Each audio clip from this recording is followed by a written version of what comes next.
Hello everyone and welcome to PW. तो यार आज आप देखे होंगे कि कल नीट का रिजल्ट आया था और आज बहुत सारे वीडियोस आपको देखने को मिले होंगे यूट्यूब पे, ट्विटर पे, हर जगह आपको देखने को मिले होंगे। और हर जगह आपको ये टाइटल दिख रहा होगा, एनटीए स्कैम 2024। ठीक है।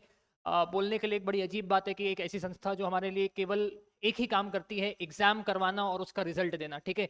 और एग्जाम नीट का एक ऐसा एग्जाम है जो कि एसोसिएटेड है 25 लाख बच्चों के फ्यूचर से। हिंदुस्तान में डॉक्टर्स की कमी है। ठीक है। पॉपुलेशन और डॉक्टर्स का जो रेशो है वो फिट नहीं बैठता। हिंदुस्तान को जल्द से जल्द अच्छे से अच्छे होनहार डॉक्टरों की नीड है।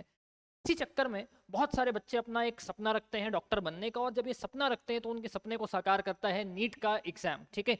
नीट का एग्जाम एक ऐसा एग्जाम है जो मुझे लगता है कि आज के डेट में हिंदुस्तान में सबसे ज्यादा क्वालिटी क्राउड इसी में अपीयर करता है। ठीक है। और जब क्वालिटी क्राउड इसमें अपीयर करता है तो कंपटीशन भी बहुत टाइट होता है। ठीक। तो हम यहाँ पे एक्सपेक्ट करते हैं कि एनटीए एक अच्छे इफेक्टिव तरीके से इस एग्जाम को कंडक्ट करवाए और बहुत ही प्रिसाइज वे में इसके रिजल्ट को पब्लिश करे। लेकिन जब इसके रिजल्ट की पब्लिकेशन की बात आती है तो हर साल हम देखते हैं कि भिन्न भिन्न प्रकार की संस्थाएं हैं जो दावा करते हैं कि हमारे पास 720 में से 720 लाने वाले 2 लोग हैं, 3 लोग हैं, 4 लोग हैं, 5 लोग हैं। अगर मैं कश्मीर से कन्याकुमारी तक सभी लोगों को ऐड कर दूं जो इस एग्जाम से पहले ये क्लेम कर रहे थे कि 720 में से 720 नंबर हमारे बच्चे लाने वाले, तो वो संख्या किसी भी कीमत पे 10-11 क्रॉस नहीं करती। अचानक से कल रिजल्ट आता है और प्रकट होते हैं भारत में 82 ऐसे लोग जिनके पास 720 में से 720 नंबर है। ठीक है।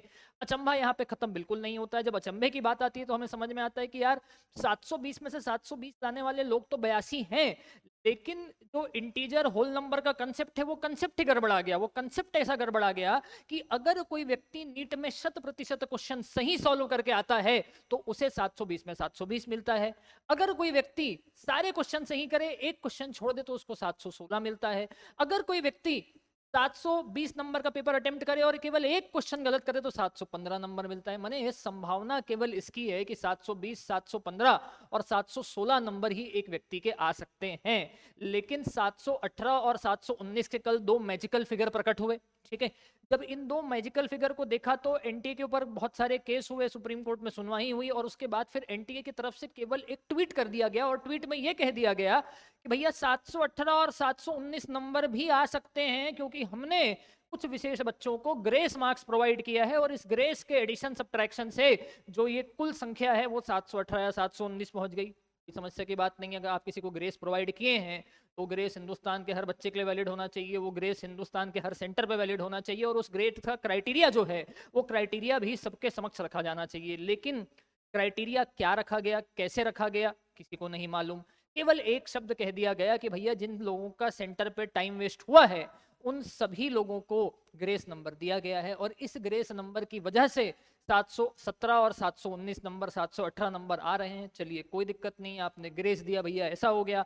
एक और स्कोर कार्ड आज प्रकट हुआ जिस स्कोर कार्ड में ये लिखा हुआ है कि AIR किसी की डेसिमल में आ रही है 1.54। तो भाई मैं या हिंदुस्तान का कोई भी गणित का छात्र जो इन सारी संभावनाओं को देखेगा वो तो शायद इस पे हंसेगा, अट्टाहासी करेगा। ठीक। उसके बाद हमारे साथ प्रॉब्लम क्या हो रही है? प्रॉब्लम ये हो रही है कि भैया एम्स दिल्ली, AFMC, AMC 720 में 720 पर लाने के बाद भी क्या एक बच्चे को इससे वंचित कर दिया जाएगा क्योंकि भारत में 82 लोग 720 में 720 ला दे रहे हैं? तो यार ऐसा पेपर भी तो जरूरत नहीं है ना जिससे बच्चे का साल बर्बाद हो, बच्चे का माइंड सेटअप बर्बाद हो, बच्चा मेंटली सफर करे। भाई एक पेपर करवाना है साल में, 25 लाख लोगों को करवाना है, भिन्न भिन्न प्रकार के एम्पिरिकल फॉर्मूले हैं, जेई के एग्जाम में लगते हैं, गेट के एग्जाम में लगते हैं, यूपीएससी के एग्जाम में लगते हैं, बहुत सारे एल्गोरिदम डेवलप हो गए हैं कि भैया नॉर्मलाइजेशन कैसे करें। लेकिन ये कौन सा नॉर्मलाइजेशन है जो होल नंबर में ही होता है, और होल नंबर में होने के बाद बच्चे को अजीबो गरीब संख्या देखने को मिलती है। ठीक है। इससे बहुत सारे बच्चे बहुत ज्यादा मेंटली अफेक्ट हो रहे हैं। ठीक है। और एज अ टीचर मुझे भी लगा कि भैया इस बात को आके जरूर उठाना चाहिए कि भाई यहाँ पे कुछ तो गड़बड़ी है। देखिए ऐसा है, आप किसी को डॉक्टर बनाने के लिए, ठीक है, टू का टेबल नहीं पूछ सकते। अगर टू का टेबल पूछेंगे आप डॉक्टर बनाने के लिए तो भैया 720 में 720 लाने वालों की संख्या 25 लाख भी हो जाएगी। ठीक है। आपको साल में एक पेपर करवाना है, पेपर का लेवल हल्का सा अप करने की नीड है ताकि डिस्टिंग्विशन हो पाए एक अच्छे, एवरेज और खराब बच्चे के बीच में। ठीक है। और ऐसा बैलेंस पेपर की जरूरत है एनटीए को कंडक्ट करवाने की। और दूसरा, वो सारे बच्चे जो अगले साल के एग्जाम के लिए प्रिपेयर कर रहे हैं, मैं उनसे एक बात कहना चाहूंगा, भाई 650 से कम के बारे में सोचना भी पाप है, ठीक है। कि लास्ट ईयर का मार्क्स वर्सेस रैंक देखें और इस ईयर का मार्क्स वर्सेस रैंक देखें, कहीं ना कहीं जेई में भी थोड़ा बहुत फ्लक्चुएशन देखने को मिला था, बट फिर भी जेई में तो हम चुप ही रहे थे। चलिए ठीक है, थोड़ा बहुत डेल्टा दिखता है, लेकिन यहाँ तो एक इतना बड़ा गैप देखने को मिल रहा है मार्क्स और रैंक के बीच में। एक साल में अचानक से सब बच्चे इतने होशियार कैसे हो गए, या एक साल में ऐसा क्या पढ़ा दिया गया लोगों को कि भाई 720 में से 720 आ रहे हैं, और आने के बावजूद संस्थाओं को पता नहीं है कि 720 में से 720 हमारे यहाँ आ रहे हैं।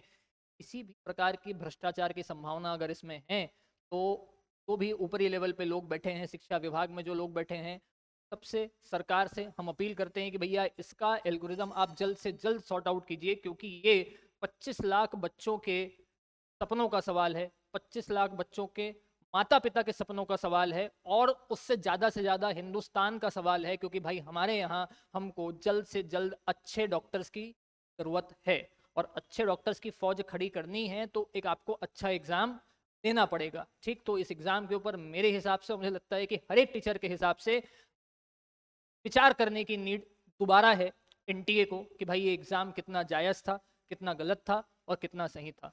ओके, चलिए, थैंक यू सो मच।